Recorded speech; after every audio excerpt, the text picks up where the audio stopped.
Enak ya, bisa kerja di Australia, gajinya gede, uangnya banyak, sejahtera lagi. Tapi kamu pernah nggak sih kebayang jadi pengangguran di Australia yang negaranya mahal kayak gini?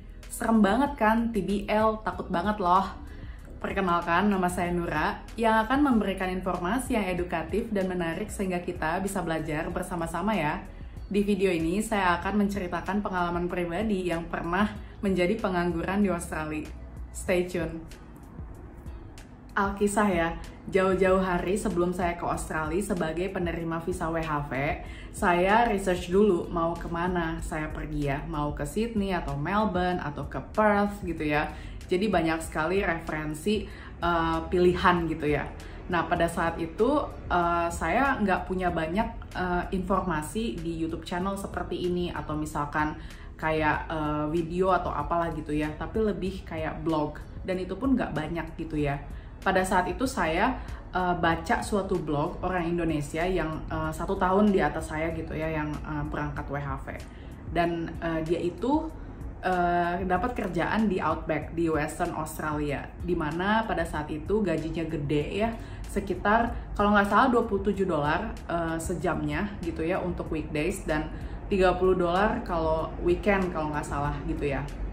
Dan saya pikir pada saat itu, wow, ini tempting banget gitu ya. Kalau seandainya saya nabung, itu saya bisa cepet banget mengakselerasi goal saya gitu kan. Ketimbang katanya kalau kerja di Sydney atau Melbourne itu $12 lah sejam, atau misalkan di bawah UMR banget gitu kan.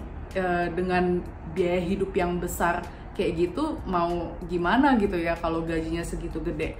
Nah terus kayak ya udahlah, saya berangkat aja ke Western Australia. Pada saat itu saya beli tiket dari Indonesia berangkat ke Perth, dan ya udah pada saat itu saya yang bener-bener let's see how I go.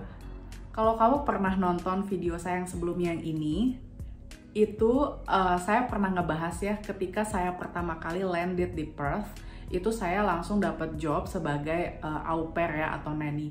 Nah pada saat itu memang saya beruntung sekali, saya dapat job langsung, saya dijemput bahkan ya di airport gitu kan, dan dikasih SIM card dan apapun kebutuhan yang saya butuhkan selama awal-awal nyampe gitu ya. Dikarenakan di tahun saya berangkat WHV itu cuma 1 tahun, nggak seperti sekarang ya, yang setelah tahun di atas di bawah saya itu kemudian ada second year. Nah kalau sekarang bahkan ada third year. Itu benar-benar beruntung banget ya.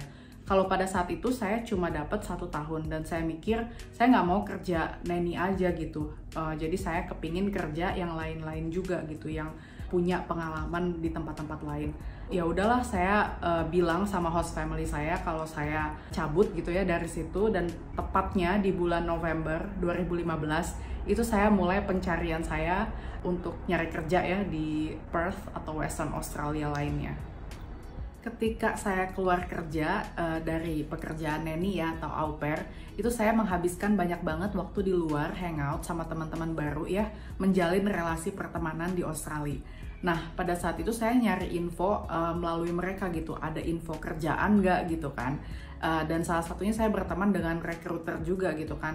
Ayo ada nggak gitu info kerjaan gitu kan. Terus saya juga cari online dan lain sebagainya, memang susah banget.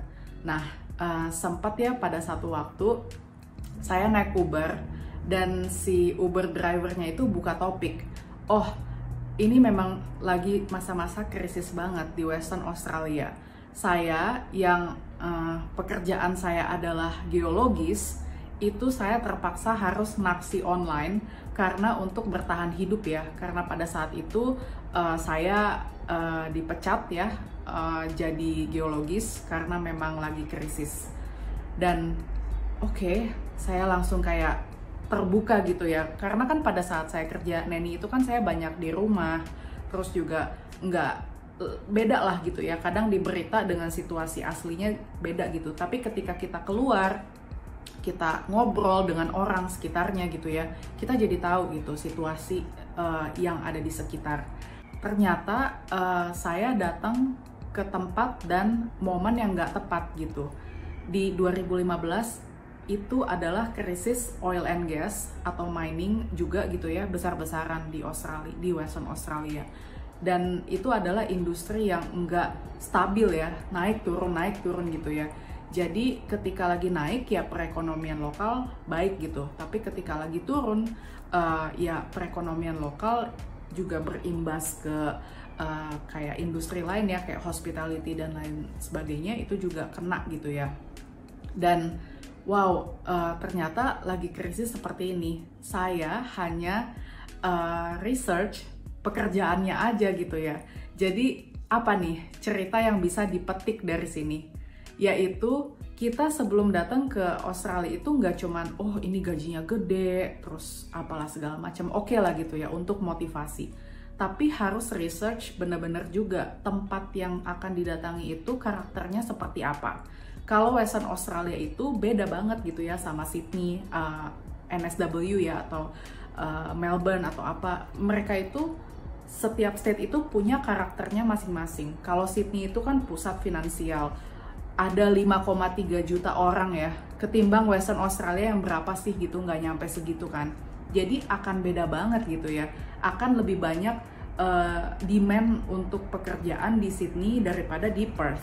Dan apalagi kalau di Perth atau Western Australia, saya pernah membahas ya di video yang sebelumnya, kalau kamu pernah nonton di sini, itu saya ngebahas tentang kalau di Western Australia itu perekonomian yang paling pertama adalah di industri mining. Jadi ketika industri mining dan juga oil and gas naik, maka dia naik. Kalau dia turun, maka dia turun gitu ya.